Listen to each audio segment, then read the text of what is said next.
इस बीच आंदोलन लगातार जारी है और आंदोलन की मार दिल्ली के व्यापार पर भी पड़ रहा है। आंदोलन से दिल्ली में माल की आवाजाही बाधित है।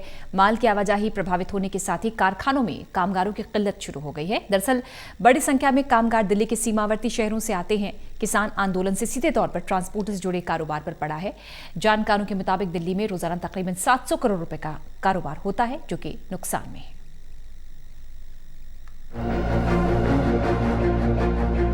लॉकडाउन के चलते बेपटरी हुई दिल्ली का कारोबार दिवाली के बाद जहां थोड़ा सा संभला था, दिल्ली में किसान आंदोलन के चलते फिर से बेपटरी हो रहा है। आंदोलन के चलते बॉर्डर बंद हैं, इससे कारोबार प्रभावित है। आवक से लेकर आपूर्ति तक प्रभावित हुई है। इससे दिल्ली के थोक बाजारों में कारोबार तकरीबन 50 से 60% तक नीचे आ गिरा। एक अनुमान के मुताबिक दिल्ली में 300 करोड़ के कारोबार का नुकसान अब तक हो चुका है। दिल्ली देश का सबसे बड़ा व्यापारिक वितरण केंद्र है, जहाँ देश के अन्य राज्यों से काफी सामान आता है और दिल्ली से अन्य राज्यों में काफी सामान बड़ी मात्रा में जाता है।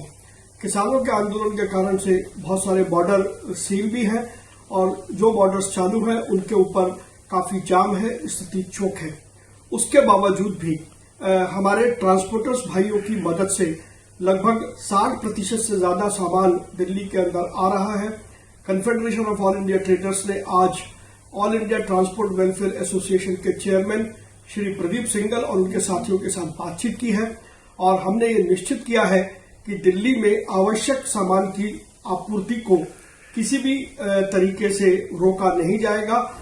उत्तर भारत में इस वक्त सर्दियों का सीजन है। किसान आंदोलन की वजह से लुधियाना से आने वाले हौजरी में दिक्कत हो रही है। नतीजतन हौजरी कपड़ों की आवक 50% गिर गई है। कारोबार प्रभावित है। सरोजनी नगर मार्केट एसोसिएशन के अध्यक्ष अशोक रंधावा के मुताबिक दिवाली के सीजन में बेहतर कारोबार हुआ था, लेकिन आंदोलन के चलते स्टॉक नहीं है, न ही ग्राहक पहुँच रहे हैं। दिवाली के टाइम हमारी मार्केटों में, मार्केट सरोजनी नगर में और दिल्ली की जितनी भी मार्केट है उसमें काफी अच्छा काम था और जो कोरोना काल में लॉकडाउन था उसकी कुछ भरपाई हो रही थी। दिवाली के बाद एकाएक जो हैगा मार्केटों में कस्टमरों का आना बहुत कम हुआ हैगा।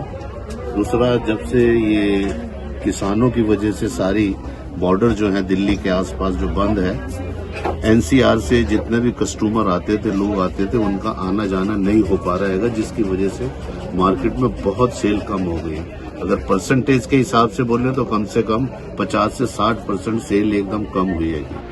किसान आंदोलन का असर से एशिया की सबसे बड़ी थोक बाजार कहे जाने वाले सदर बाजार भी अछूता नहीं। सदर बाजार मार्केट एसोसिएशन के अध्यक्ष राकेश यादव का कहना है कि बॉर्डर सील होने की वजह से दिल्ली के बाहर से आने वाला व्यापारी खरीदारी करने नहीं आ रहा है। यही हाल कुछ हार्डवेयर से जुड़े कारोबारियों का भी है।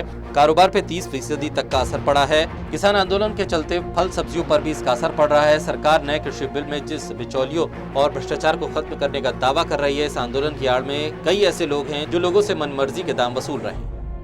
Anil Kumar Singh, total news, Delhi.